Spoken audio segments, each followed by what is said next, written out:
Heath. I've got the need for speed. I've got the urge to merge. I'm so happy. We got a lot to talk about, so let's move. Yeah, I'm in the festive spirit. We're turkey time now. Yeah. That'll probably be in the past when the listeners hear this. But they'll be stuffing themselves with more than just Mobius Tubes episodes. Right, they'll be drowning in the Jeff Keighley Awards because we'll be predicting those later this very episode, as is tradition. Yes. And what a tradition it's been. This marks 5 years, ain't it? It's 5 years of doing it, but our 6th time predicting. Oh, funny. Yeah, okay, that makes sense. Yeah. And this is, of course, a prediction occurring on episode 95 of Mobius Tubes. Hooray! Being recorded on November 19th, 2023. I just got some live listener feedback from Samantha on your climactic finale to Mass Effect Talk. Oh, yeah. Last episode. She loved it. She says she's going to make it a priority to play Mass Effect sometime in the next 6 months. Well, that was assumed, being your significant other. Yeah, but you certainly helped seal the deal. If Bailey doesn't play if Bailey does not 100% Wilmot's Warehouse, I don't know if I'm going to go through with the engagement. Well, we all have our deal breakers. Speaking of breaking, I broke through the end of the Quarry. Remember how I ended the last episode talking about the Quarry? I was eager to get an update. We played it on that very couch. On a PC this time? That's right. Did you... no more screen tearing. You soloed chapters 1 and 2 to just get those over with? Yes. Oh, I dared not have Bailey lay eyes on chapters 1 and 2 of the Quarry, nor should anyone. That was your big sticking point last episode. Yeah. So you've now finished the Quarry. Sure did. And tell me more. What did I give it, Bailey? Did I give it a 6.5 or a 5.5? I think it might have been a 5.5. Rather low. I think it was just bare minimum. And what clinched it was there's 10 chapters. We failed the very last QTE that's possible to fail and got the bad ending. Oh, that can't help. No, just it's the as far as like do's and don'ts of corny romantic horror homage to camp counselor hijinks. The do's and don'ts. So the intrigue was there at the very beginning, right? We were making all the fun decisions, and then like the decisions became significantly less fun after chapter 5. Full characters just kind of disappeared from the script. Jacob did nothing for the latter half of that game, and replay value is poor. I have no interest in seeing if Nick can make it out alive. Well, that's not true, because like both the cage doors open and he's gone full monster mode. That's not a spoiler yet.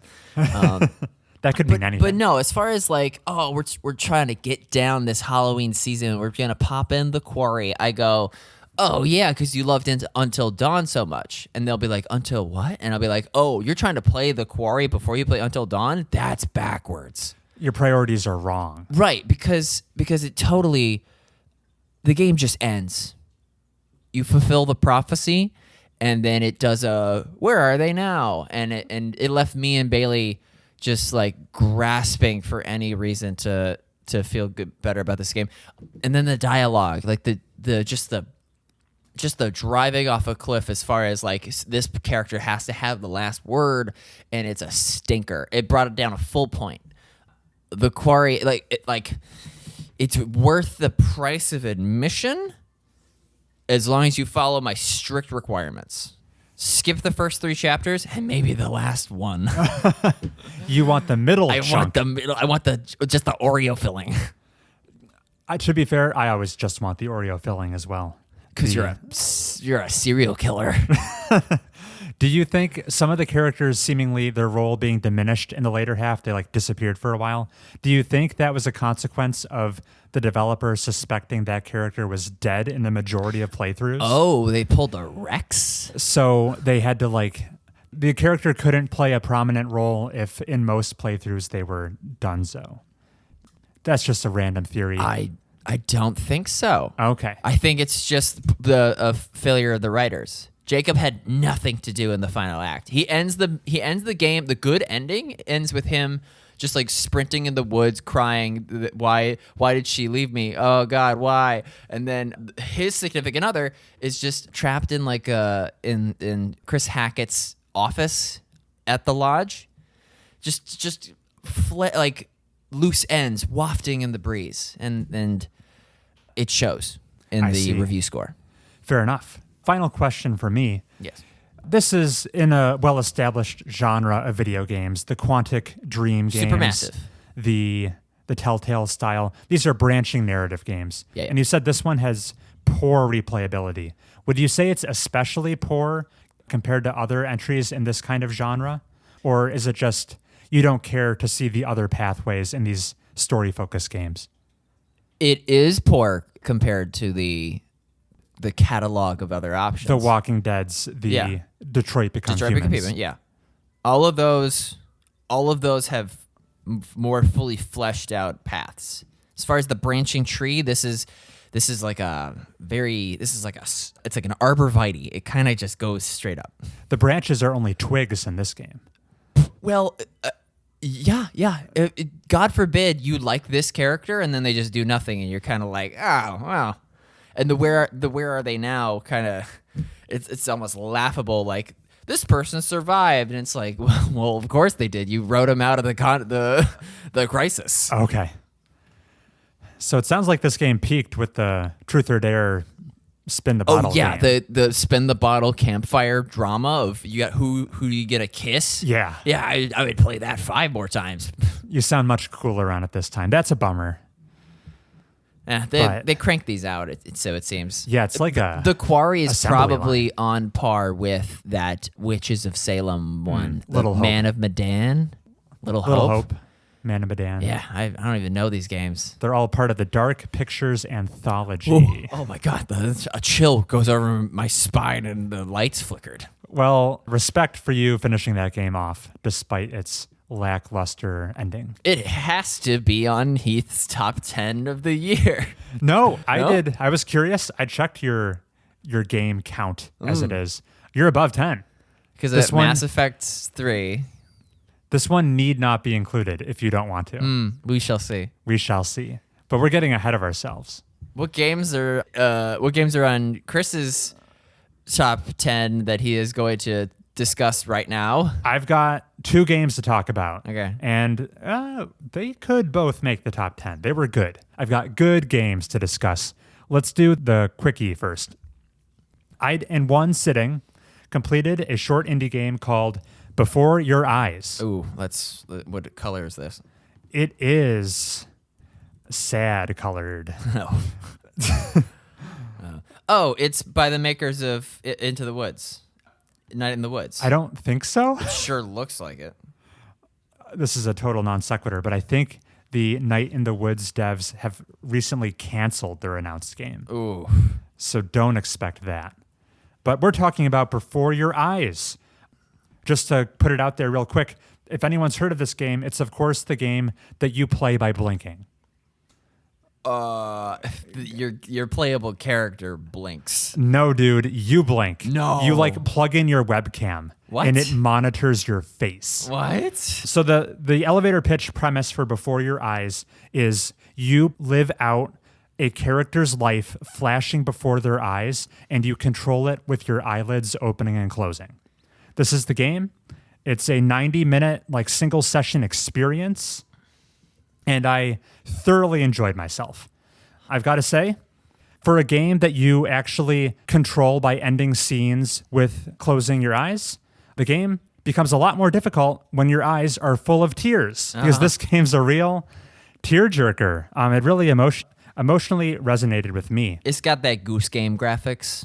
It's low poly, simplistic graphics. You can tell it's not a AAA budget. This is a So this game's not, sorry. Finish your it's a thought, small, and then I have a great joke. small passion project. So this is not going to win best accessibility features at the Game Awards this year for all of our eye patch wearing listeners. So you can artificially control the blinking with mouse clicks. if you are inclined, but that loses a major component of the game. You should not play this game unless you have access to a webcam, because that's like the entire thesis Or of are this. a pirate. Or yeah, it's a really touching story. This is an example of something that could only be accomplished via a video game. It's a beautiful marriage between the game's mechanics and its narrative themes. It really emphasizes and hammers home the message of the game along the lines of time is this really precious resource. Oh, blink and you miss it. Oh yeah, I didn't fully explain. Whenever you blink, it prematurely ends the current scene. So the faster you blink, these snippets of a character's life are prematurely being cut off. Right. And then you flash forward. It could be a matter of days. The character might flash forward years in the future. You never know how big of a gap you're about to leap forward. And then you go from the character's birth till their death. The whole thing. What percent of players, by using their like achievements as the metric, made it to the end credits of Red Dead Redemption 2? Of Red Dead Redemption 2? What did you say that it was like only 3% of gamers actually make it to the end of AAA games and such? That's a well-established fact. It's a small minority of players complete games. Probably, I would assume maybe like 100% of players make it to the end of Don't Open Your Eyes. What's this name called? Before Your Eyes. Thank you. It was a very high completion percentage. I can pull it up for you right here. It's in my Steam trophy list. Does it have Stanley Parable style? Wait. You know how there's... I'm going to change my joke. You know how there's speed runs for beating a game at the fastest possible time? Yes. Is there a speed run for like the longest playthrough of Before Your Eyes where you're just staring at the screen? Eyes taped open. No, you took that in the opposite direction. I thought you were going to say how like fast can you blink to get the game over with. Oh, yeah, that's also funny. 64% of players who started Before Your Eyes hit the credits. And that means that 42% of players, or excuse me, 32? Yeah, 30. That's help me. I want to make sure the math is right. It's 36. You said 64? 64. Oh, so yeah, and 36% of players are King Tut's sarcophagus. Right. Because it's got the eyes, doesn't it? Yeah, there was I decided to hunt for the final few achievements. There is one achievement called like Staring Contest where you have to keep a scene going for a really long time. And it was amusing to see like players' various solutions. One was like, take a picture of yourself and hold it in front of the camera. This is you have a problem if you're doing that. It was great. But no, the mechanics were in perfect harmony with the themes of the game that try as you might, time inevitably marches forward. There is nothing you can do as much as you want to linger on the scene and get all of the really heartfelt dialogue and like the juicy reactions of like a big event happens and you want to see how your teacher in elementary school reacts, but you unconsciously blink and the scene is done. You can't go backwards. It's really cool. Very well done. What a concept. The eye tracking itself worked pretty much flawlessly. Not that it's like super hard for a camera to track your blinking, but that was cool. In essence, this game transcends the gimmick. Saying it's a gimmick does it a disservice. It's a fully fleshed out gameplay feature. And I think this game, Before Your Eyes, deserves to be mentioned in the same breath as like the other most highly regarded, short and sweet, emotionally affecting, artsy fartsy indie games. Those like your Journeys, your Gone Homes, or your What Remains of Edith Finch's. I think this game is of a similar caliber. Oh. It was really good. Oh, that's good to hear. And, I can't really say too much else without diving into like story spoilers. Yeah. And it's just 90 minutes. It was one and done, really easy. Good, very good performances. The first character you meet, within mere moments, he had sucked me into like this monologue he was giving me. It was awesome. That was Before Your Eyes. Great. And I already burned through all my jokes, so now moving on. They were great. I've only got one other game to talk about before we end the what we've been playing section. I was a little under the gun, but I accomplished it last night. I wrapped up Final Fantasy VII Remake. Oh, your cat is in the tree. This is a common occurrence. Does he get stuck with like... Oh, yeah, he can't get out. Yeah. All right, redo that intro, and I'll make a YouTube thumbnail reaction. Cool. So I was a little under the gun, but last night I was able to finish Final Fantasy VII Remake. I hit the credits. What? Beautiful. Tell me all about it. Yeah, I'm happy to. Non-spoilers first. Maybe at the end we can do a couple spoiler ending talk stuff. But keeping it spoiler-free, I still really like the game. A lot of my initial impressions continued to hold true. Oh, I've yet to look at the freaking, what is it, the cross-dressing montage? Oh, you didn't look up the highest budget rhythm game I've ever seen. Yeah. What are the search key terms that I want to use again? You should do FF7 Remake Cloud Transform. Transform. That might do like Honeybee dancing. Okay, all right. Honeybee Inn. Just general things. Side quests, they never improved. They were all filler. In addition to just being kind of sloppily written, the other thing that detracts from all the side content in this game is when you finish up like a main story beat and you're being treated to some of the highest production values in the industry, and you start finding some cats side quest, and all of a sudden everything is like, it displays at a noticeably lower budget. Mm-hmm. It's like the B team was working on it, which kind of stinks. I wish they treated everything in the game with the same level of respect they treated the critical path with. But I harped on the side quests enough last episode. A few perks I became more aware of about the combat in this game. I think it does a good job of incentivizing you to constantly be cycling between who you're controlling in your party. So it defaults you to playing as Cloud, who's like a melee-based sword fighter. But this is a real-time combat game where on any moment you want, you can click the D-pad and you can swap to controlling Tifa directly or Barrett. You're not locked into any single character.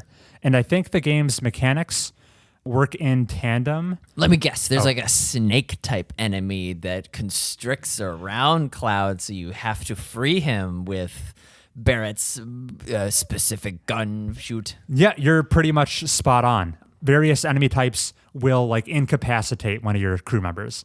You at one point fight a giant house. Its front door will open and suck one of the characters inside of the house. Oh, very it. So a character will be missing in action. So if you were controlling Cloud and he's been sucked into the bathroom, you need to swap to someone else. So that's one explicit way it forces you to swap things up.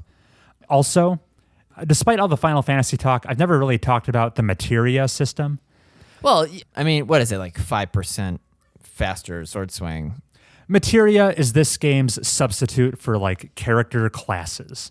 These little magical orbs you equip on characters, and it grants them... They are green and blue. They are green, purple, yellow, and blue, yes. But they equip characters with the ability to do spells or passive abilities, or it's like a loadout, essentially. This is like the Knights of the Round spell. That's a summon materia. All right. Yeah. But since materia slots per character are quite limited, even by the late game, you can't fully flesh out someone as a jack of all trades. Unless you do the full Chocobo side quests. Oh, yeah? I'm just guessing that materia is locked by side quests. It's locked by leveling up your gear, and yeah, the number of materia slots per character is always fairly constricted. Okay. So you can't equip Barrett with everything, the whole toolbox. So you have to specialize characters. So someone will be your healer, someone will have access to your fire and ice spells, where someone else will have wind and lightning. No one can do everything, so if you encounter enemies weak to a certain element, and maybe Cloud doesn't have your blizzard materia, then you've got to swap up who you're using to be most effective in combat. That's good. And last but not least, especially in the late game, when things finally got a little bit challenging and the final avalanche of boss battles it heaps upon you, pun intended, because your terrorist group is called Avalanche. Oh, really? Yeah. Is that a mistranslation? There's nothing really about Avalanche. They're like an eco-terrorism thing. I think it just sounds cool. Yeah. We're Avalanche. Right. But in the late game battles, man, the character you were actively controlling, whoever it may be, it felt like the enemy AI would ruthlessly gun for you. So, like the final bosses, if I was controlling Cloud, they'd just like slam him hard to the point where like you were being stun locked. I couldn't do a thing, which if you want to be effective in combat, you should probably swap to someone else. While the enemy's focus is all on Cloud, just use him as bait and then swap I to other I know characters. what you're talking about. Yeah. So I liked the game encouraging you to very rapidly, on the fly, change who you're controlling. It means you need to be proficient with everyone on the squad, and it felt cool juggling the meters increasing per character, knowing who is equipped to deal with what. And I imagine if a passive observer who walked in and saw you playing a heated combat scenario, the amount of swapping you do, the entire scene would probably look pretty chaotic. Oh, and but you can't even see it anymore. But yeah, it's all, I'm just habituated to it. Yeah. I see the numbers through the matrix. Yeah. Cool combat. It's like trying to navigate the menus in the original Final Fantasy VII. You're like, it just looks like an Excel spreadsheet, but you're like, but I'm so way used to it. prettier. Yes, I grew to be quite fond of the combat system in the remake of Final Fantasy VII. A few memorable combat encounters. I just had two I wanted to highlight. The Hell House fight. I mentioned it earlier. You fight a photorealistic 2-story house, which is pretty amusing because in the original game, this fight also exists. But in the original game, in this early era of 3D video games, I feel like the enemy designs, they were so low poly and low resolution. I feel like the design team was just throwing wacky ideas at the wall and just tossed them all in there on a lark. Like, what if you fought a house? Everything kind of looks blocky and abstract in the original Final Fantasy VII. So the fact that you fought a house didn't seem that out of the ordinary. Where in the beautifully realized remake, where you can see every individual eyelash on Cloud, the fact that you fight a giant realistic looking house was super goofy. Yeah. It's like Scarlet Nexus. Right. Yeah, those wacky What are these visuals? enemies. The flower ladylegs enemies. Yeah. So I respected their consistency with fighting a photorealistic house. I dug that.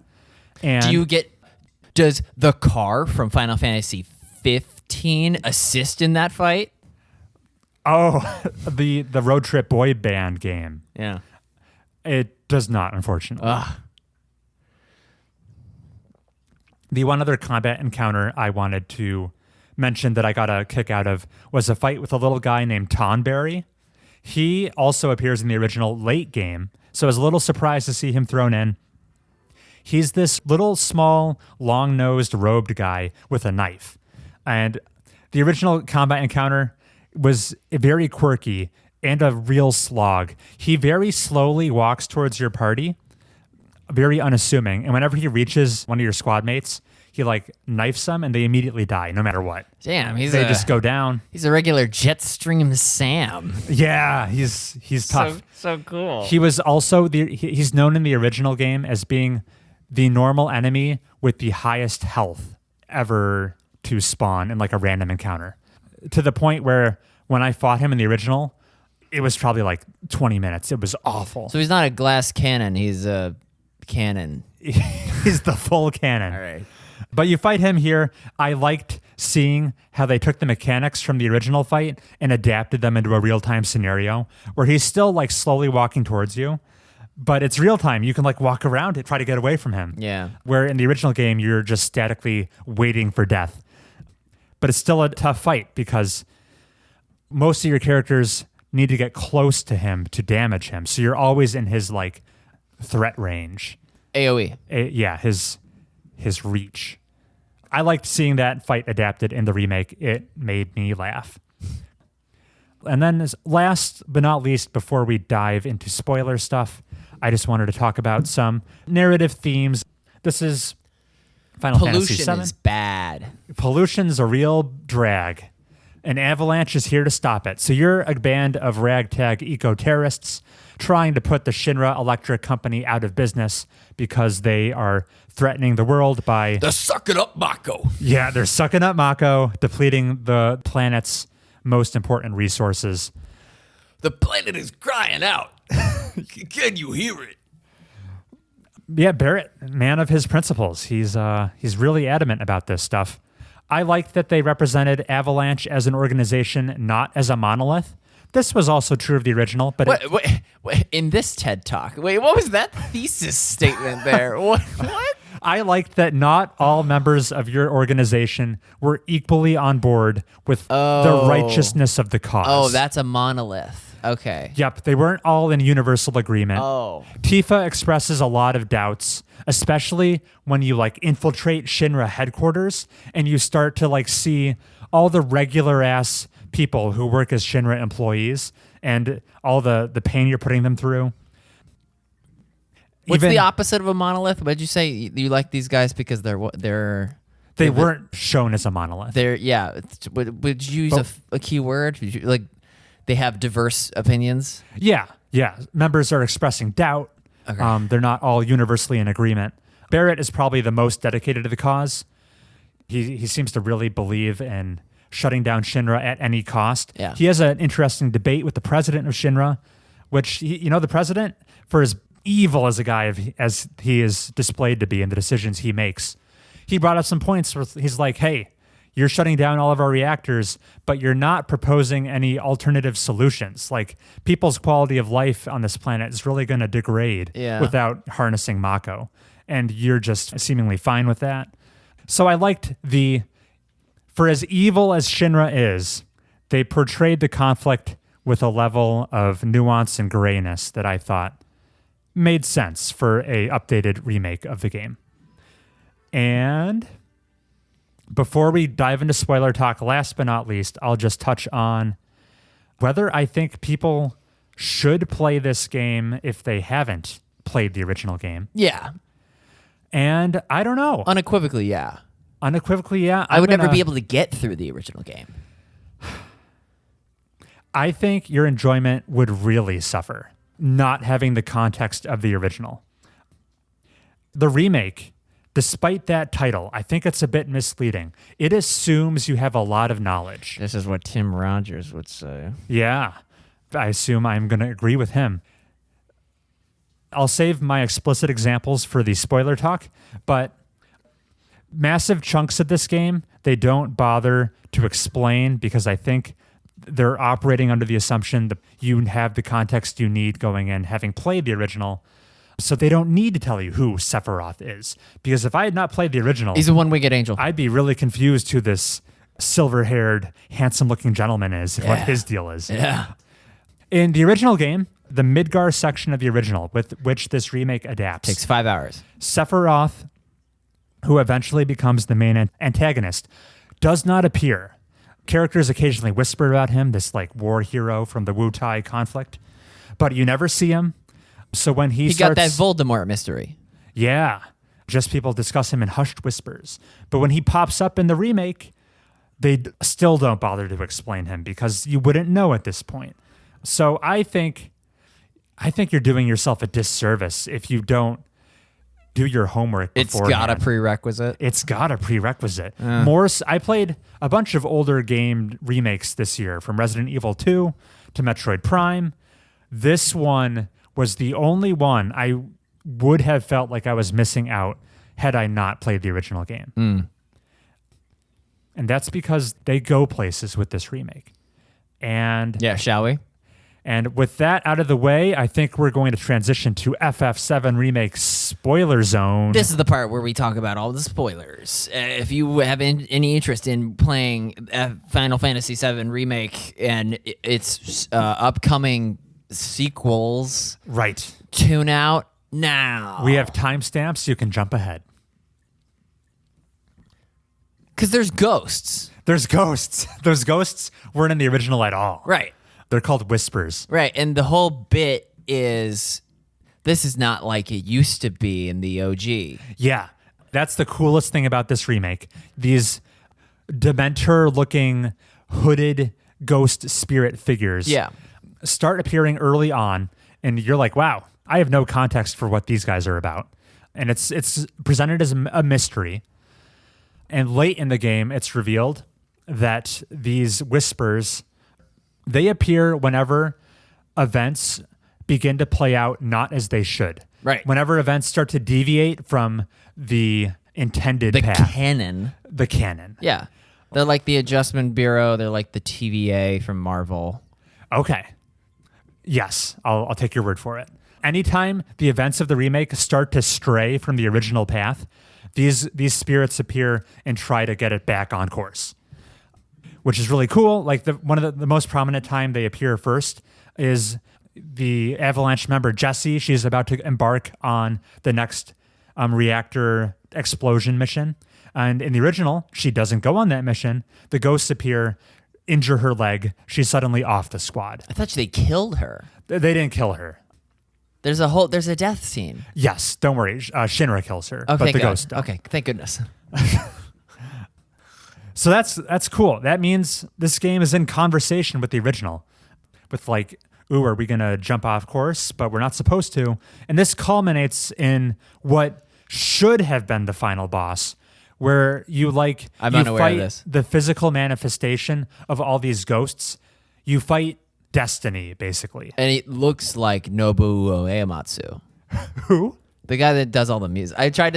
Oh. I don't know the name of the key developer, so I picked a name that I knew on the crew. I like it. Respect. No, it's just a big. It looks like Hideki Kamiya. It's just a big godlike guy. He's purple. Yeah. But that's the in-lore explanation for your party defeats destiny, which basically breaks the shackles of being on the remake path. These characters have freed themselves from destiny.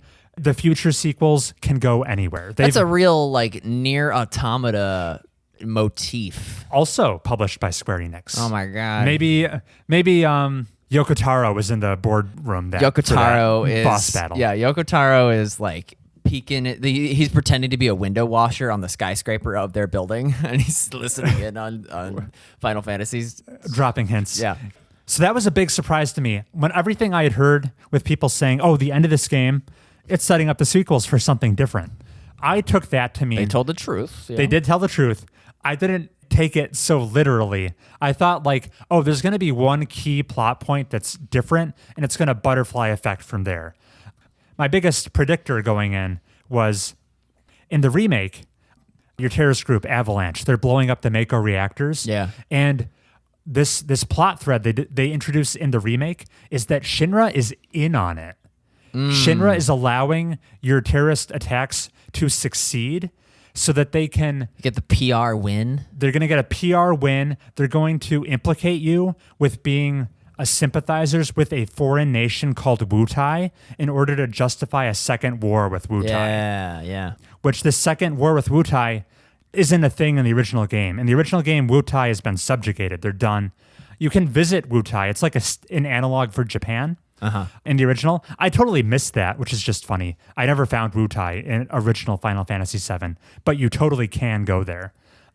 It's just yakisoba pan everywhere. My big predictor was, I bet the end of Final Fantasy VII, the remake, ends with Shinra redeclaring war on Wutai, and like that's where it's going to go. But no, we don't know yet how it's going to diverge. It's just that the developers have literally given themselves permission to take the story in new places now.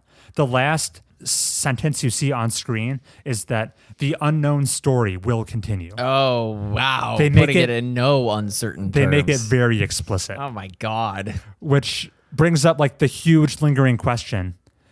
How much are they going to keep and how much new stuff are they introducing? That's a fun question to grapple with. All the same destinations are presumably out there in the Final Fantasy VII world. Characters have to show up. Yeah, fans are going to want to see like some key scenes happen. Aerith has to get the big sword when Sephiroth... Is that from this game? Yeah. Oh, okay. That's from Final Fantasy VII, but it hasn't been adapted yet. Okay. And people are scratching their heads saying, hey, is this going to be an opportunity to save Aerith? Maybe. Whoa. That's the big question mark. Yeah, I can't wait to see what balance they strike between adapting old stuff and doing totally new stuff. I assume it'll be majority new stuff from here on out. No. I guess we'll see. they could really, who knows where they take it. I would have been happier with this game had defeating Destiny been the final boss. But then all of a sudden Sephiroth shows up. Yeah, he does. And you fight him afterwards. Well, because he's on the box. That's not true. But he's he might not as well on the be. box. It felt to me like Somehow Palpatine returned. a very cheap addition where like, hey, we're making a game called Final Fantasy VII Remake. You gotta fight Sephiroth, Yeah, right? dude. We better shoehorn that in there. Star Wars Episode 9. I don't like it. Well, tell that to Moneybags. Because at this point in the original story, man, you don't even... When you fight Sephiroth in the remake, had you only played the remake, you have no clue who this guy is. Yeah. He's as much an unknown as the motorcycle mini boss. Roche? Roche? Yeah, Roche is just a brand new character. Yeah, Sephiroth is just Roche too.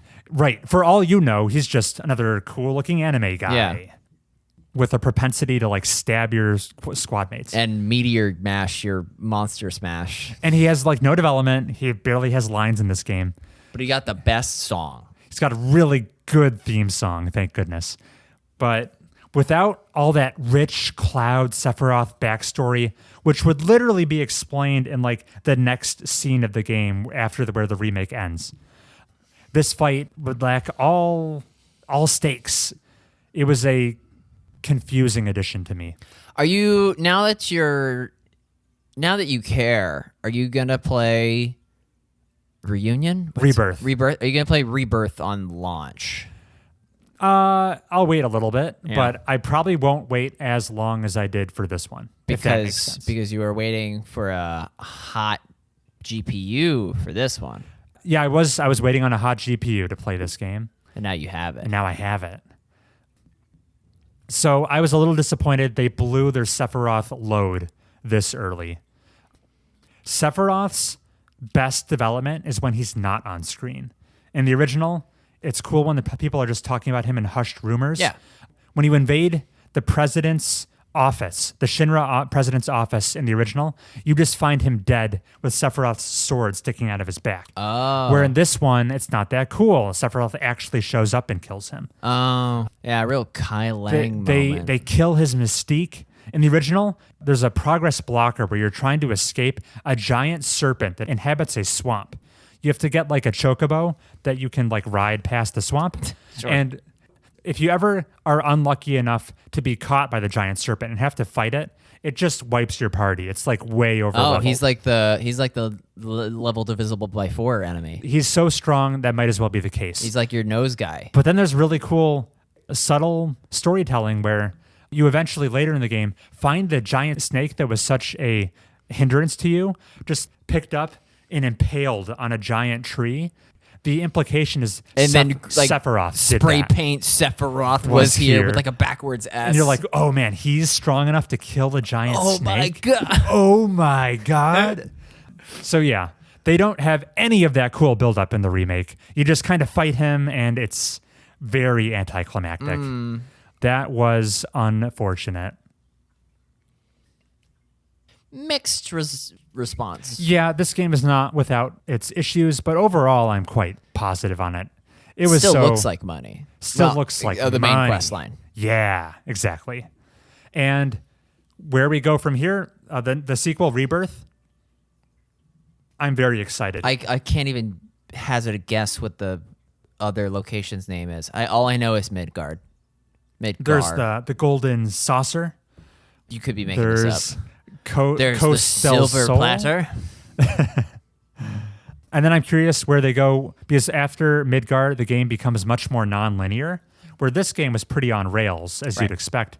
I wonder if they continue to be on rails, or if they do open it up considerably. Time will tell.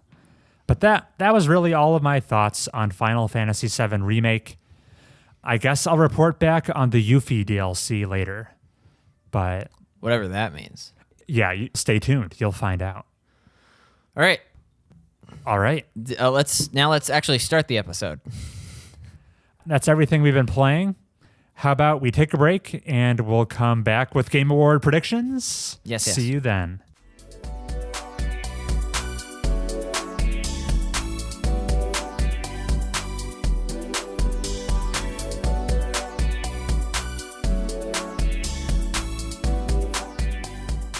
And we're back. Folks, this is the 6th time we've done this. If you think that we have terrible picks, you can write into MobiusTubespodcast@gmail.com. Obviously, we will be skipping all of the esports categories. So with that, Chris, which one should we talk about first?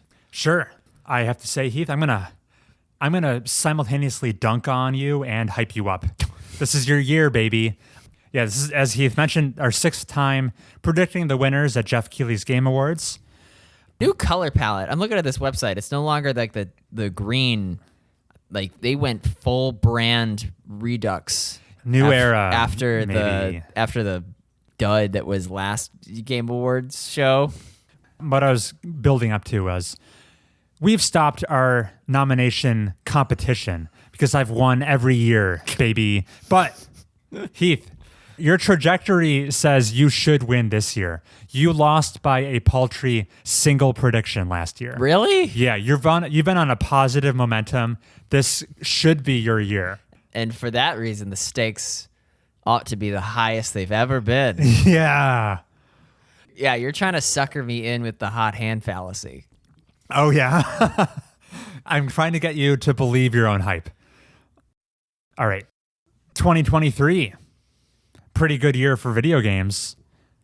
On a scale of 2017, how 2017 was 2023? I think definitively 2020. This is, of course, as is tradition, Heath and I have barely played any of these games, but that's never stopped us before. But I'll weigh in with a strong take regardless. I think this is definitely the strongest year since 2017, and Whoa. it may even surpass it. Whoa! Before I'll say that, I'll start actually playing some of these games. Wait, may surpass it? Can't render a verdict yet, but I think this year might be stronger. I never would have guessed. It's a banger. There has been some discourse in general about, for as good as the releases have been this year, the industry has been suffering quite a bit in terms of the number of studios closing and layoffs hitting major studios. Everyone from Microsoft and EA and Epic and Sony, they've all suffered big layoffs this year. There's a little bit of a conversation around, should we really be calling this a great year for video games when the industry seems unhealthy to some regard? It's a dichotomy. Palliative care. It's a juxtaposition of great time to be playing games, bad time to be working on games. Yeah.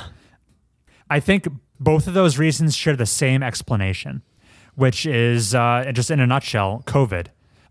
COVID delayed a bunch of releases. There was like a couple relatively quiet years, 2021, 2022, and then the glut all arrived at the same time. Yeah. 2023 was when they caught up. And simultaneously, when people were stuck at home with no alternative things to do due to lockdowns, They played Fall Guys. people turned to video games as a escape, which artificially boosted like revenue for the games industry for a few years, which prompted hiring sprees. Oh. And now that we've returned back to normalcy and those revenues have fallen off back down to normal levels, Yeah. companies find themselves with higher headcounts than they can justify, which is what caused this round of layoffs. Now games are $70. Now games are $70, and we've got like inflation's really high, interest rates are high. It's hard to borrow money, which is prompting businesses to lay off employees. But we can both blame Virus. the batch of incredible releases and the current industry woes both on the pandemic. It's an interesting explanation. Let's go. Let's save Game of the Year for last, and we'll go in just the order they're listed after that. So I think that means the first category we would predict is game direction. Sure was. Do you have the description handy? Awarded for the best outstanding creative vision and innovation in a game direction and design. Excellent. The nominees are Alan Wake 2, Baldur's Gate 3, Spider-Man 2, Super Mario Bros. Wonder, and Legend of Zelda Tatke.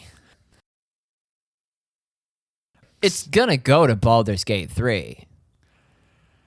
Because it's for outstanding game direction. Right. Game direction is kind of like the vision.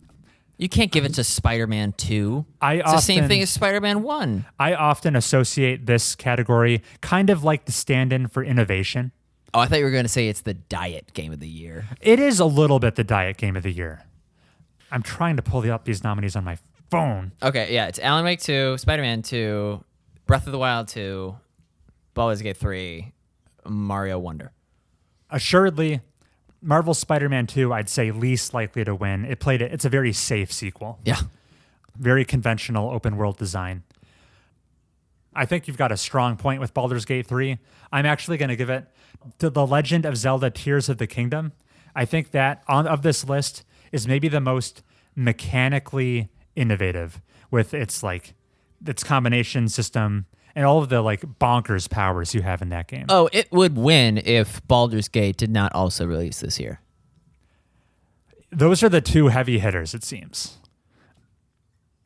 Yeah, I'm gonna differ from you and say Tears of the Kingdom takes Best Game Direction. And that will be your downfall. Best Narrative for outstanding storytelling and narrative development in a game. We have nearly the same batch of games. Right. Spider-Man 2, Baldur's Gate 3, Alan Wake 2, and then Cyberpunk, which already was in a Game Awards, but now it's the DLC. It's back because of the Phantom Liberty expansion. Which is like...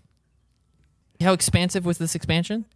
I hear it's big, but I think this is their way of celebrating Cyberpunk. It's done now. It's done now. This game that probably should have won more awards if not for all the technical bugs, we're giving it its second chance. Yeah. And Final Fantasy 16. Also nominated for Best Narrative. This one was tricky for me. Baldur's Gate 3, interesting because a lot of the narrative is player driven. Generative. It's like, what story did you tell in that game instead of what has been authored, which as a video game story is probably the most commendable on this list. I'm going to give it to Alan Wake 2, however. Let's talk about Alan Wake 2. Let's talk about it. I think it's tied for most nominations. People love Alan Wake 2. And what should they think about when they think of Alan Wake 2? Not Alan Wake 1. Okay. Because this is Resident Evil. Much more survival horror. Yeah. And they've fully leaned into this is of course from Remedy. They're doing their shared universe now of Alan Wake and Control, all in the same universe. These games are intrinsically Max tied. Payne, Yeah, Max Quantum Payne. Break. Quantum Break, they might give the cold shoulder to. I don't know if that pops up in I'm here. positive there's a thin tie.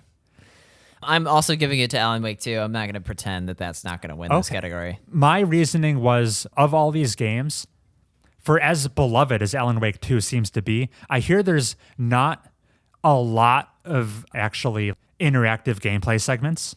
So for a game that is mostly consuming the story better be pretty good. Yeah. Yeah. And we would have heard about it by now if it was a stinker. And it's doing really cool stuff with live action video, which Remedy has a tendency to do. Moving on. Go. We gotta blaze through. Oh, we're fine. I've got nowhere to be. I don't know about you. Best Art Direction for outstanding creative and or technical achievement in artistic design and animation.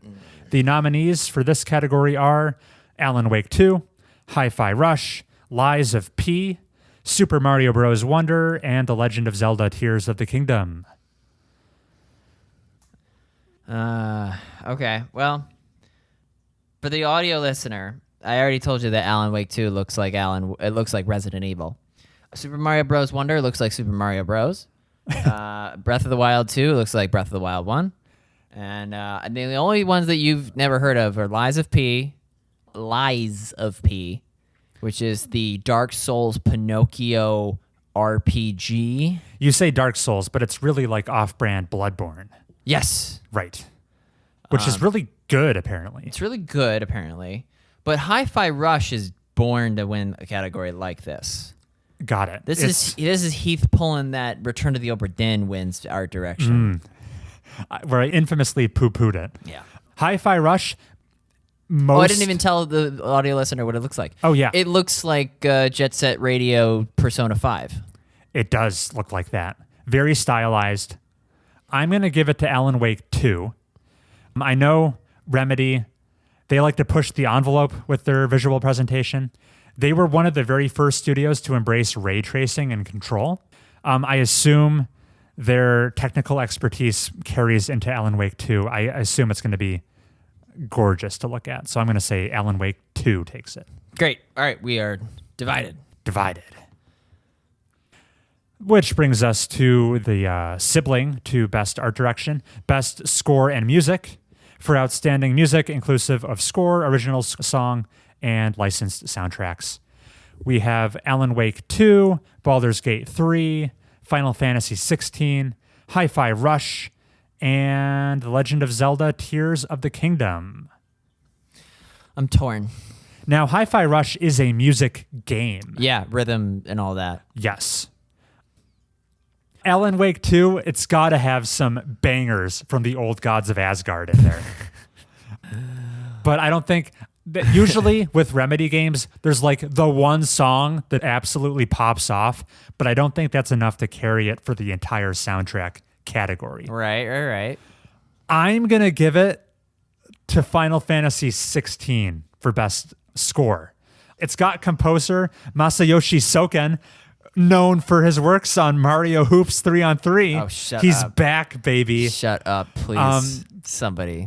Hit the stop record button. This is mostly, I've been in Final Fantasy VII mode, and those songs are so good. I just have to assume the soundtrack in Final Fantasy 16 is of a similar caliber. If it's even close, I think it has to win. I was also gonna give it to Final Fantasy 16, so now I feel like You want to be contrarian. For the sake of the show, I think I'll give it to Hi-Fi Rush for best audio. I like it. More conflict. This brings us to best audio design. Oh, okay. I called last category best audio, but this is actual best audio. Right. Slight distinction. Yeah. Between soundtrack and audio design. This one is recognizing the best in-game audio and sound design. We have Alan Wake 2, Dead Space, Hi-Fi Rush, Marvel's Spider-Man 2, and Resident Evil 4. I would love to give it to Spider-Man 2 if they included the orchestral motif from Spider-Man 3, the movie. Ba-ba-ba-ba-ba-ma. You ever hear that? That it's so whenever it's like interlaced into like a TikTok or a meme, it always makes me laugh. The Spider-Man 3, I don't even know what to call it. Just like the Spider-Man 3 black suit cinematic hit. It's so good. Anyway, I apologize. I don't know the reference. Oh, you should though. All right, get on with it. Which is your favorite? The Dead Space boot smash squelch or Hi-Fi Rush's actual caliber? I like that this category is secretly the best horror game category because that 60% of the nominees are just like amazing survival horror games. Yeah, it begs the question. That's got to be their criteria. Because, a horror game, to sell the ambiance, you need great sound design. Yeah. I think that actually injures all three games because the horror game fan vote would be split three ways. Yeah. This is where I give Hi-Fi Rush its roses. Ah, heck. Because more than just the actual soundtrack itself, it's how it's married to the gameplay. That's like this game's thesis. So I think it certainly takes best audio design. I don't disagree. I will say Hi-Fi Rush as well. The argument was too compelling. Yeah. I got too scared. Who was your runner-up for that one? I think it was going to be Dead Space. Okay. Yeah, I could see that. Heath, tell us about best performance. It's awarded to the best actor or actress. There was a girl here from Alan Wake 2. Melanie Libbard from Alan Wake 2. Idris Elba from the Cyberpunk expansion. Cameron Monaghan from Star Wars Jedi Survivor. That's the game I'm thinking of when I think of it, right? Yeah, that one, I also forgot about it. It came out this year. Yeah. In like April. I've proposed twice since then. Yuri Lowenthal, Marvel's Spider-Man 2. Wait, he famously got booted from that. No. They Tom Holland him. The face actor got booted. The voice actor stayed. Oh, and then hence the Uncanny Valley. Possibly. Yeah, dude, it doesn't match up. Okay. Neil Newbon from Baldur's Gate 3. What does he play? Like the titular Baldur? Like what? What is? I've never heard of him. I'm assuming he's one of your party members. He's got to be, but he's got to be like 10 different characters in the whole world. And then Ben Starr from Final Fantasy 16. Nice. I've got to say, having not played these games, this is probably the category I felt the least Are confident you going to go with the predicting. recognized name, Yuri or Idris? I decided to just lean into star power and went Idris Elba for Cyberpunk 2077. Can't really justify the choice. That's just who jumped out to me.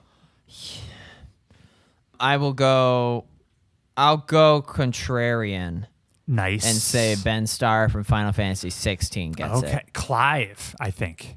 Is that the daddy? I think Or is it's that the main playable? guy. People like Clive. They do. Moving on. Anyone's guess is as good as mine for Yeah. that one.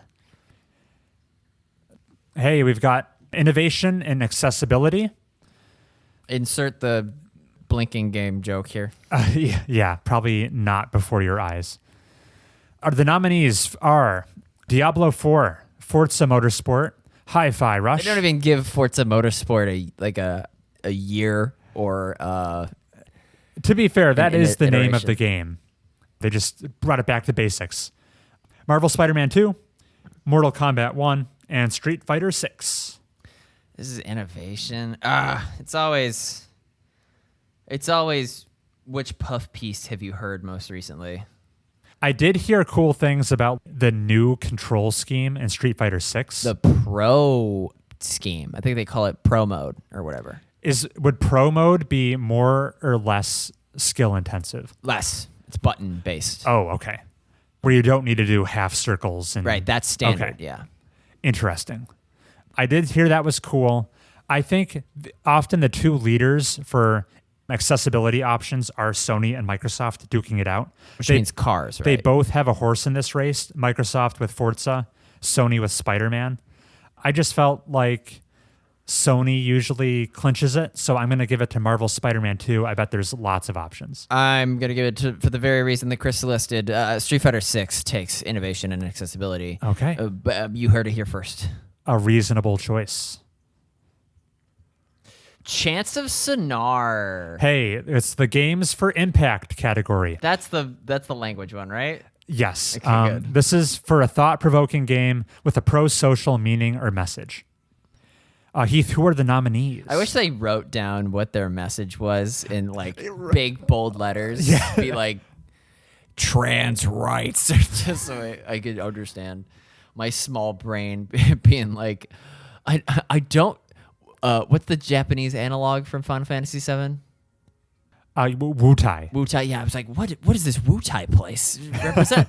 The nominees are Space for the Unbound, Chance of Sonar, Goodbye Volcano High, which looks like my niece's art book, Tachia, which looks like the makers of Ratatouille tried to do Wish.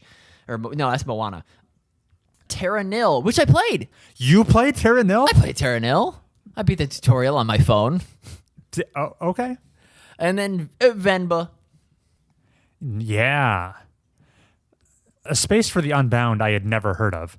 Goodbye Volcano High, I was shocked when I didn't know that game came out. Really went under the radar.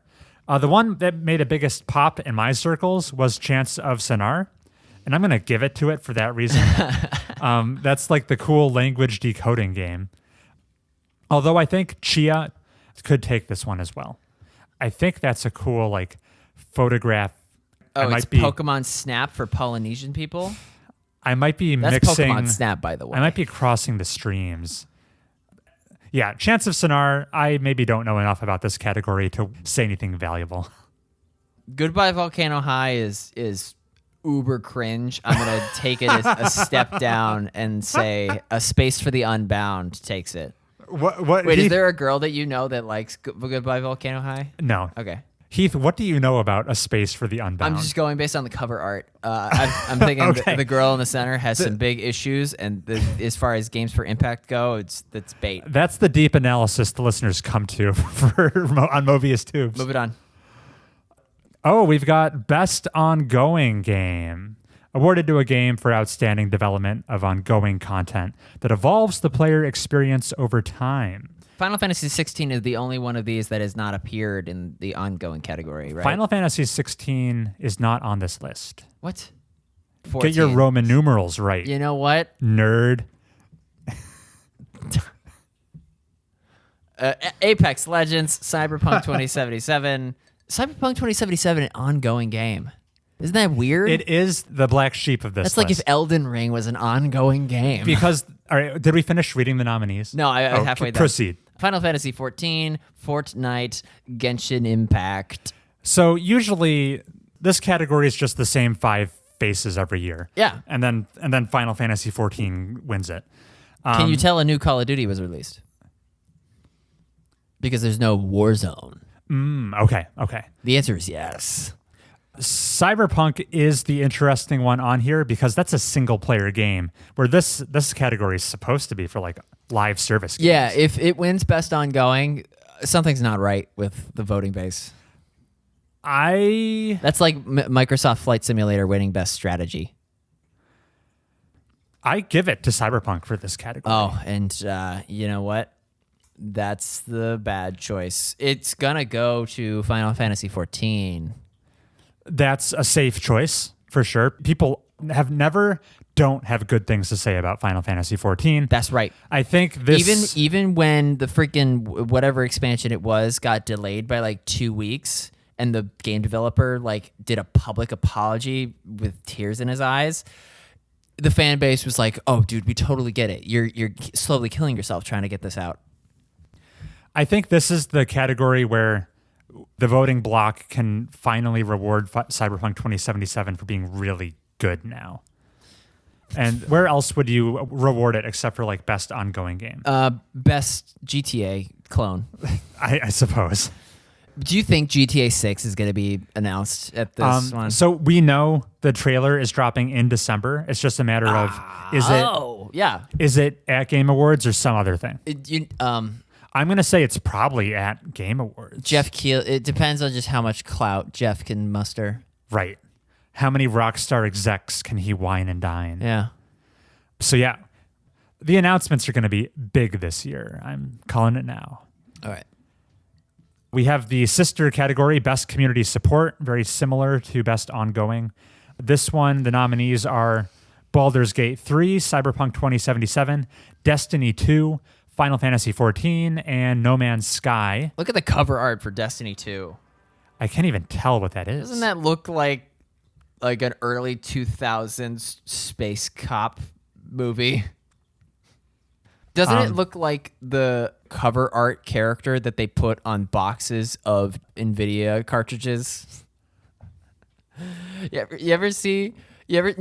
remember how like GPUs would advertise their processors by having like a fantasy character or a robot character? I'm now picking up what you're putting down. Look at this Destiny 2 art. He would belong right on a Ryzen. It looks like box. quad core threaded extra cooling. How many are those grenades on his chest?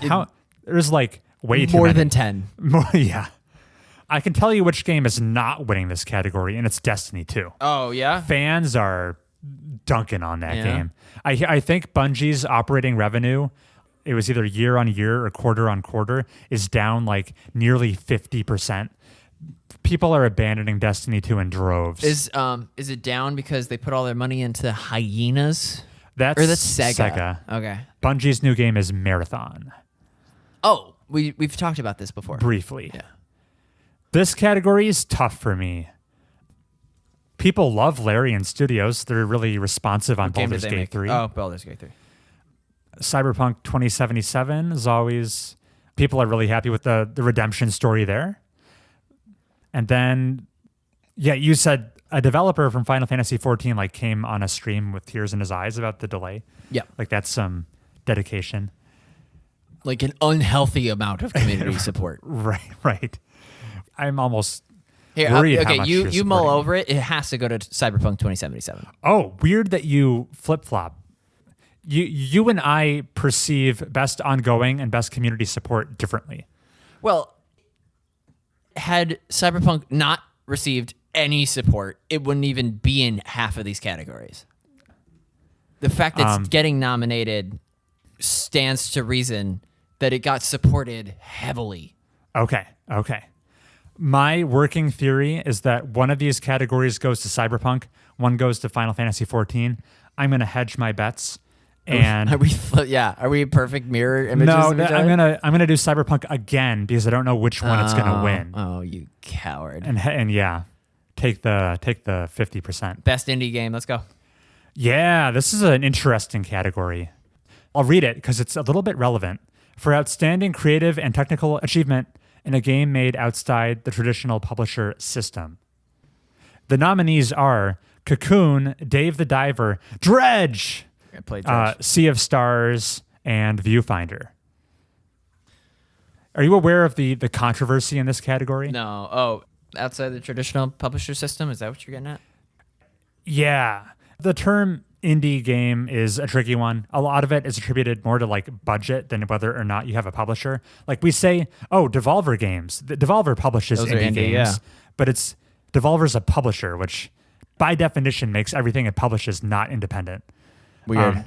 So it's more of like a look and feel thing, Yeah. which is why Dave the Diver is here, despite the fact that Dave the Diver is made by a giant company, and the devs have come out and saying, we're not indie games.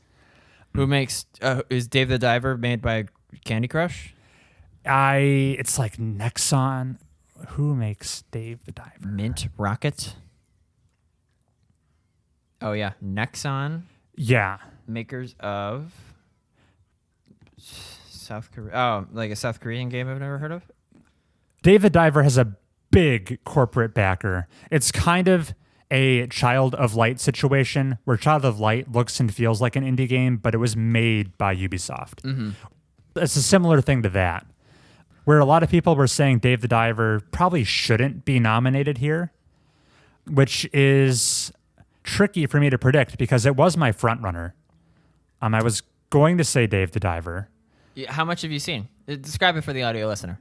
It is a restaurant management / fishing minigame game where you cycle between going out by day, catching fish, bringing them back to your like up and coming sushi restaurant, serving them to clientele, trying to meet customer demands. Strong moonlighter flow state. Whenever you serve food to like a food critic and they like it, it presents you with the most gorgeously animated pixel cutscenes you've ever seen. Production value is off the charts. It looks so good. It's just whether or not people feel guilty voting for it, because it was like advantaged monetarily compared to these other nominees. Yeah. It's a nepo baby of indie games. My other vote would be maybe Sea of Stars, but I'm gonna say it's Dave the Diver. I'm going to say maybe the voters are not as well informed as yours truly. I'm going to remind the audio listener of the other nominees. Viewfinder, it's just antechamber. Cool superliminal perspective puzzle game. Yep. Cocoon, Donkey reviewed that game, but I can't tell you more than that, which it stands to reason. I'm also going to give it to Dave the Diver. It's just got too much behind it. You didn't even mention Dredge. I didn't mention Dredge. You don't think it's a contender? I think it's just too short. Okay. And I don't think enough people played it. My runner-up, I would say Sea of Stars is the second most likely. Sea of Stars, it looks like The Messenger. It's in the same universe as The Messenger. Oh, I'm so good, dude. By the same studio. Wow. But it's more of a JRPG throwback game. Oh. We go to a similar category, Best Debut Indie Game. For the best debut game created by a new independent studio, we have a similar lineup of nominees. We have Cocoon, Dredge, Pizza Tower, Venba, and Viewfinder. Say what you're going to say about Pizza Tower. I think Pizza Tower probably wins. It's my prediction. Mass appeal. People really like Pizza Tower. It had the flash in the pan on the Twitches. Yeah, it popped off early in the year. I'm going to give it to Dredge. Oh, okay. This is where Dredge sneaks in the win. That's right. In a slightly less competitive indie game category. Cool. All right. I'm ready to move on to best mobile game. I played one of these mobile games.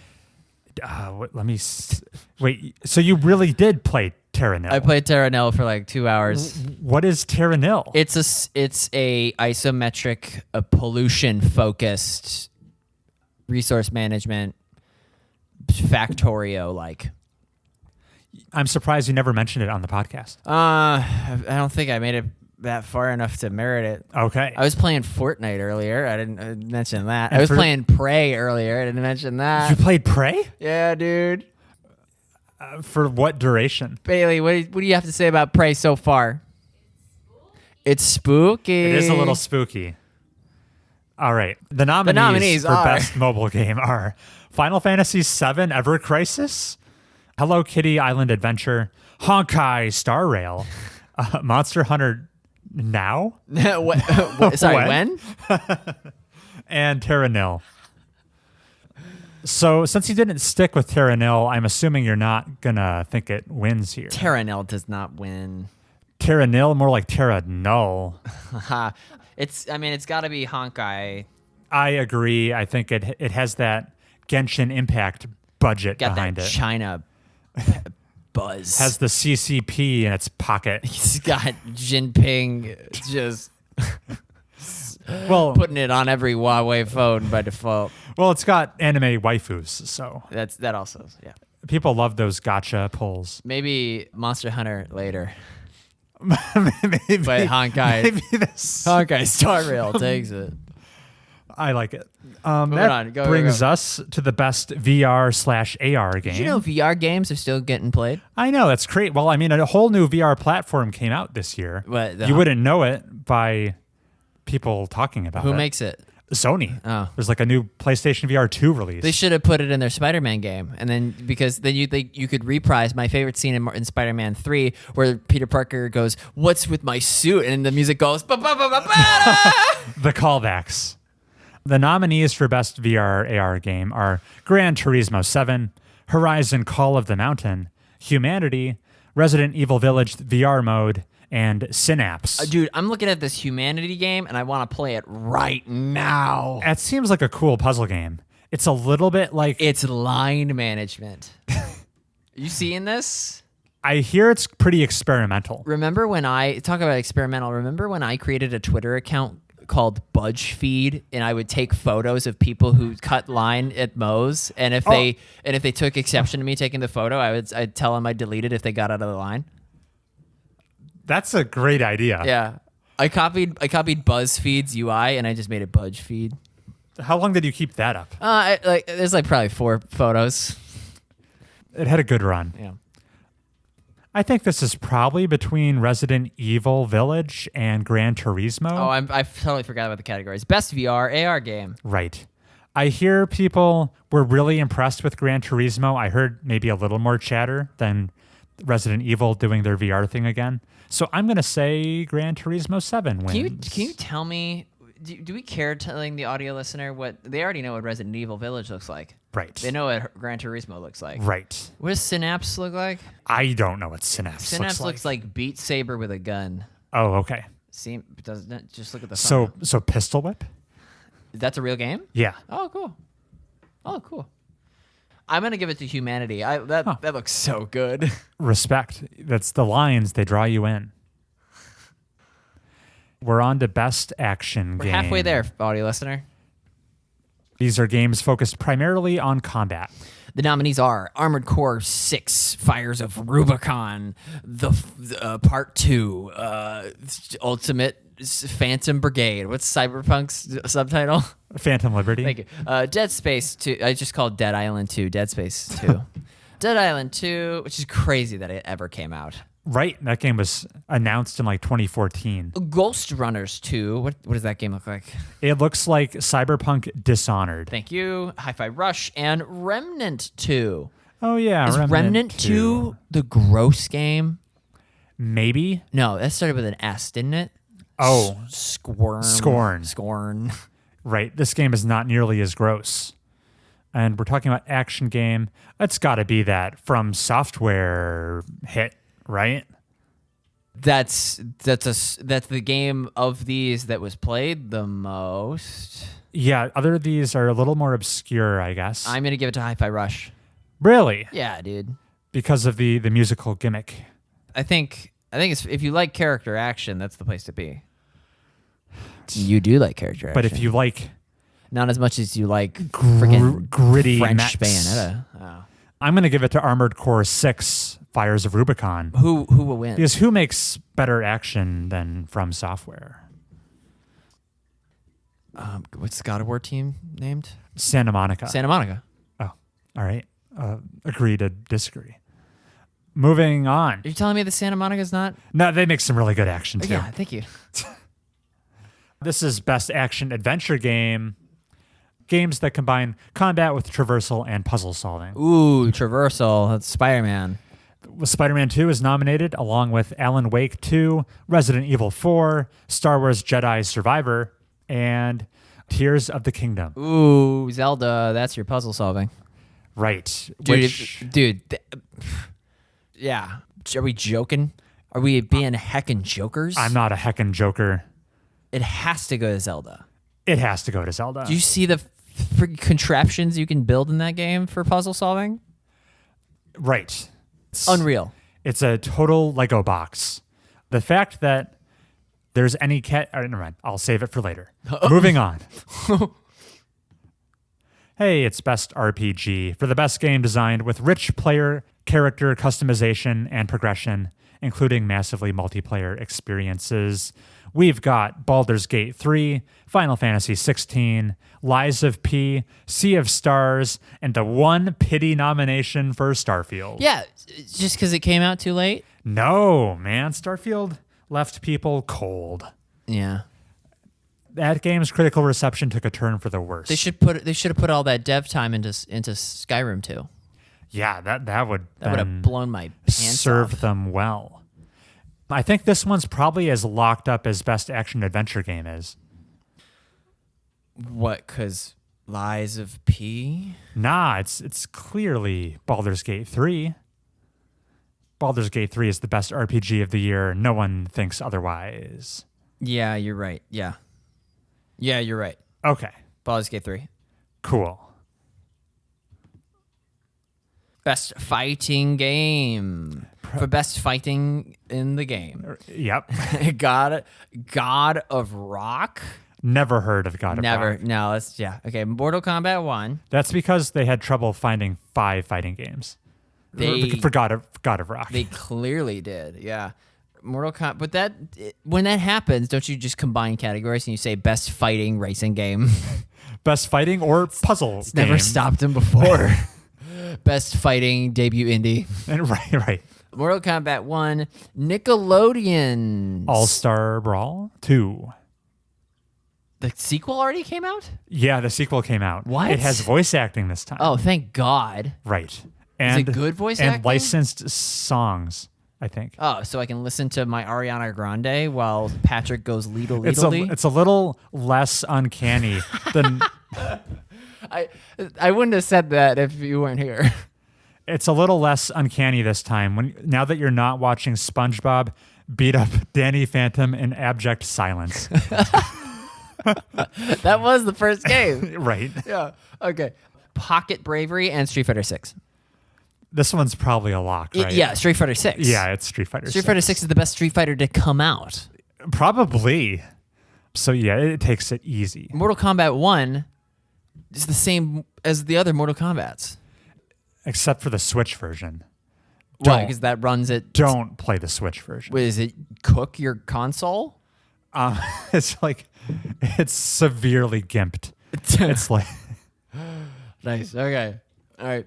Best family game for the whole family. Disney Illusion Island. What's this game that we probably will play later? I hear it's a little bit like, hey, have you never played a Metroidvania game before? Here's a pretty good one. Bro, this is my getting. That's how I sucker her into playing Dread. Oh. I meant to say Dread, honey. What is Dread? Metroid Dread. Oh, okay.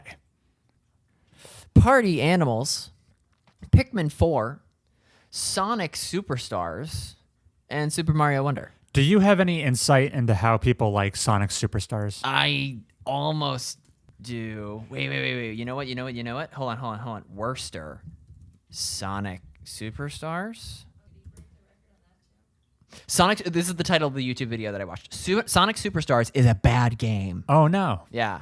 You know why? I mean, it's a Sonic game, so It's got, I think checkpoints are poor. I think the boss battles are painfully long.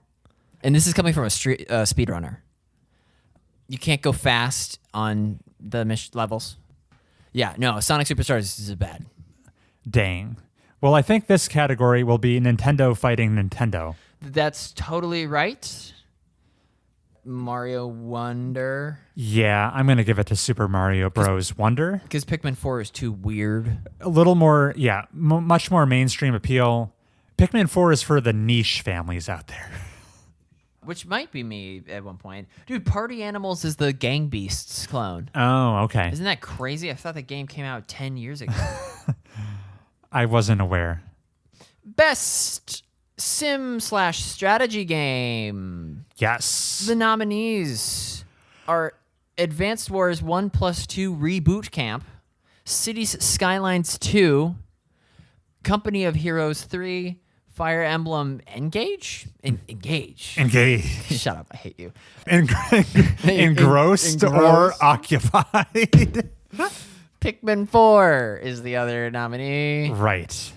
Pikmin 4 is back. Good. Pikmin 4 stands at least more of a chance in this category. Hey, talk about Advanced Wars. The most interesting... Little Chris on the playground with his Game Boy SP Here's the thing. playing Advanced Wars. I've played and loved many Advance Wars clones. Right. Never played an Advance Wars game. Right. I'm curious to do so. I have not played this game. The most interesting bit of trivia about Advance Wars 1 and 2 Reboot Camp is it was supposed to come out ages ago, like early 2022. Right. And then was postponed indefinitely due to the Ukraine conflict. Oh, it's too triggering. Nintendo thought this cartoony tank game was like Because it had the word war in it. It had war in it. And then they delayed it for like a year and a half. And it finally came out this year. Dude, Nintendo is so silly. My initial gut check was like, oh, there's a new Fire Emblem game this year? That'll win it. It screams mainstream appeal strategy game. It's got girls with red and blue hair. Yeah, it's not exactly a selling point, but it's true. Speak for yourself. I actually, upon further consideration, I'm going to give it to Pikmin 4. Yay! All right, I'm giving it to Fire Emblem. God. Oh, okay. Then we're split on that. I think Pikmin 4, despite it not immediately reading as a strategy game, it is, and I think the critical reception was stronger. I'm sure the lovers of Pikmin 4 love Pikmin 4. Right. Do you hear how I said nothing just then? But, Yeah. A total non-statement. but no, it's it has to be true. Moving on. Let's go. Best sports racing. Yeah, let me read a bunch of letters and numbers at you. Here we go. I'm trying to fill out this crossword puzzle. Yeah. We've got EA Sports FC 24. We've got F1 23. A fucking bingo color over here. Are we playing a choir still? Yeah. Are they sorted in rows or columns? Or columns. Forza Motorsport, Hot Wheels Unleashed 2, Turbocharged, and the Crew Motorfest. Ooh. I gave it to the one game here I had heard of previously, so I gave it to Forza Motorsport. I also give it to Forza Motorsport. Moving on. Best multiplayer game sponsored by Discord. Yeah, interesting. For best online multiplayer, including MMOs, co-op, irrespective of genre or platform. Baldur's Gate 3. Right, total. Because you and I could embark on a fantasy wonderland. You can do the entire game cooperatively. And, okay. We should do that after I finally play a game of 1889. Oh, yeah. Diablo 4, Party Animals, Street Fighter 6, and Super Mario Wonder. Yeah. Wait, Super Mario Wonder? This is a multiplayer game. Multiplayer category. That does have local multiplayer. I hear it's not ideal, though. Even though they did get rid of collision detection between the players. Still not great. Does some weird... Oh, so I can't, edge guard Yoshi off of this platform anymore? You can no longer do that in Super Mario Wonder. What's the point? There were some quirks with the way they handle who has primary camera control in Wonder that people are not fans of, which kill the multiplayer experience, or so I've heard. I appreciate that this category has... This is a very diverse set of multiplayer experiences. there's not what you'd expect. There's no like team deathmatch. Yeah. Oh, good point. Yeah. You can either play with like one or two of your friends or friggin' World of Fighting tournament. You have to beat the Pakistani god that's the best at Guile. Right. We've got the sweatiest competitive game in the form of Street Fighter 6. We've got party games. We've got in-depth RPGs you would presumably play cooperatively over like 100 hours or something. I like the diversity here. That said, I'm going to give it to Street Fighter 6, actually. Ooh, because of that rollback netcode?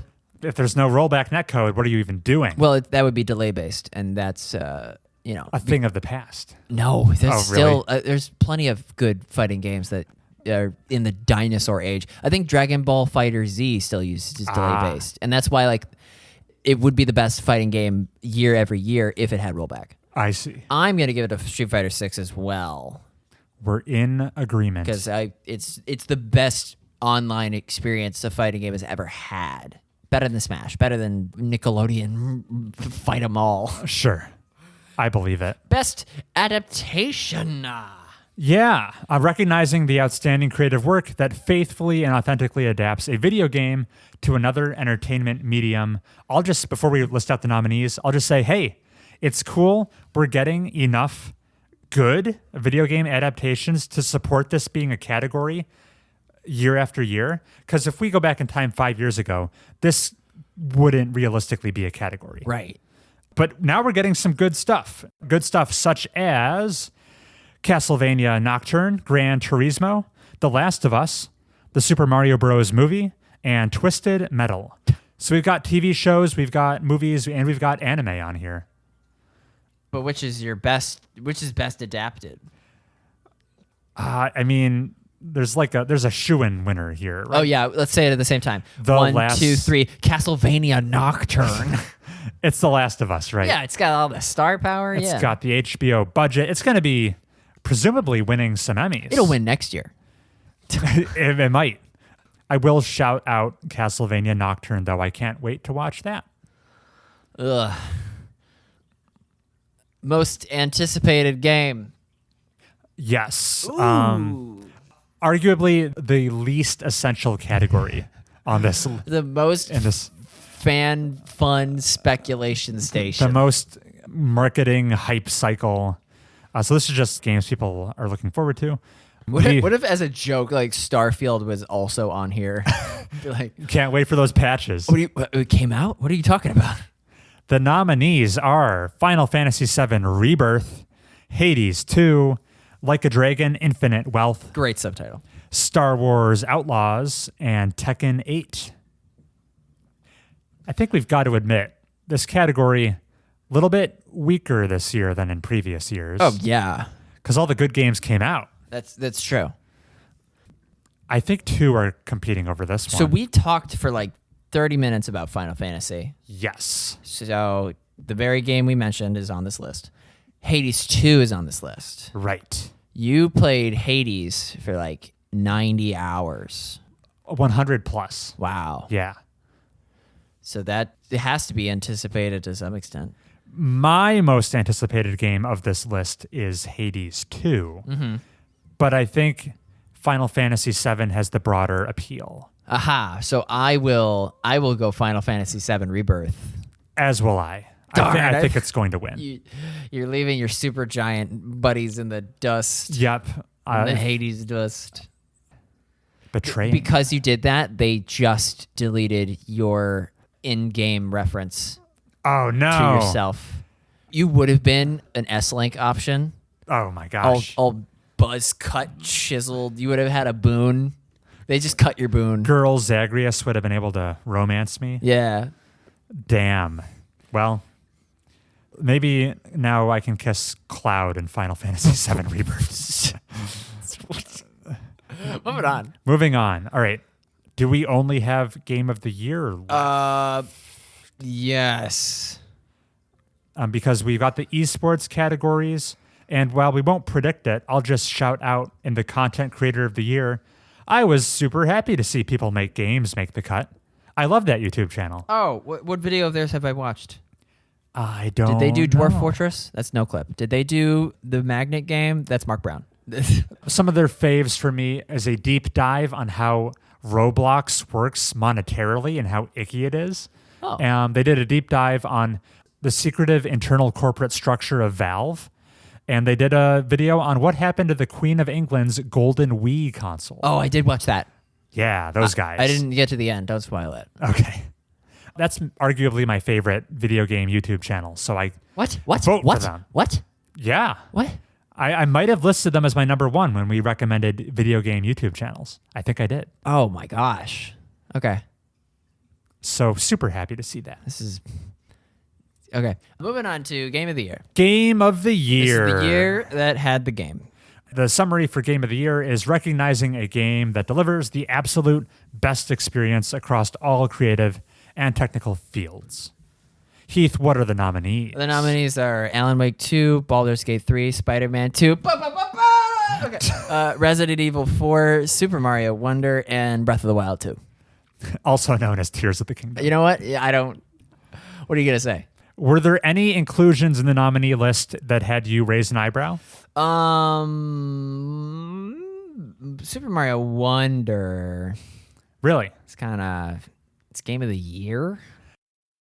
That was a rhetorical question I asked you. This was exactly what I expected. Yeah.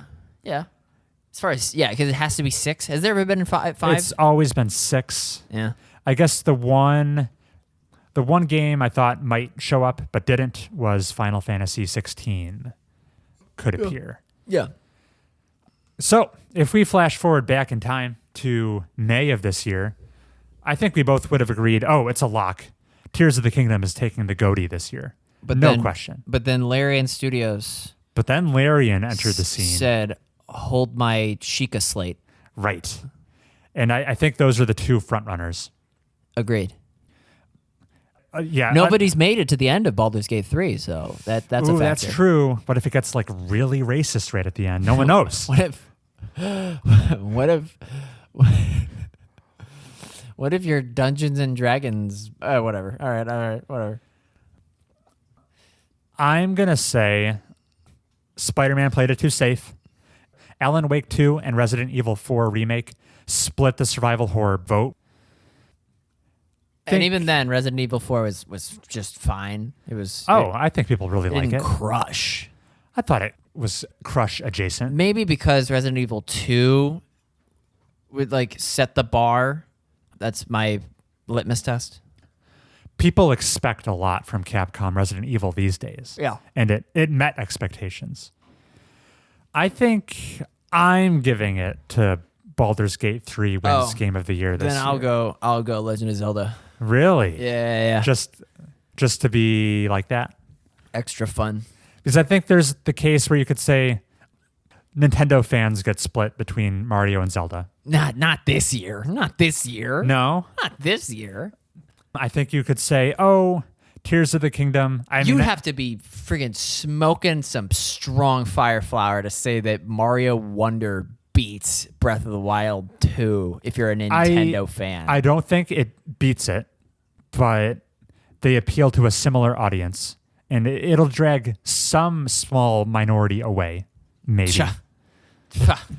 I guess you could levy the criticism that Tears of the Kingdom was a bit of an iterative sequel. They took some wild swings, but it's on the same world map, even though the world map is now 3 times as big because it has layers. Mm-hmm. Baldur's Gate 3, I think people are going to be inclined to vote for it because it's such a underdog success story. Look at this team that languished in obscurity for a long time with Divinity Original Sin, finally had a big hit on their hands. They released their game early for fear of Starfield and ended up eating Starfield's lunch. That's crazy.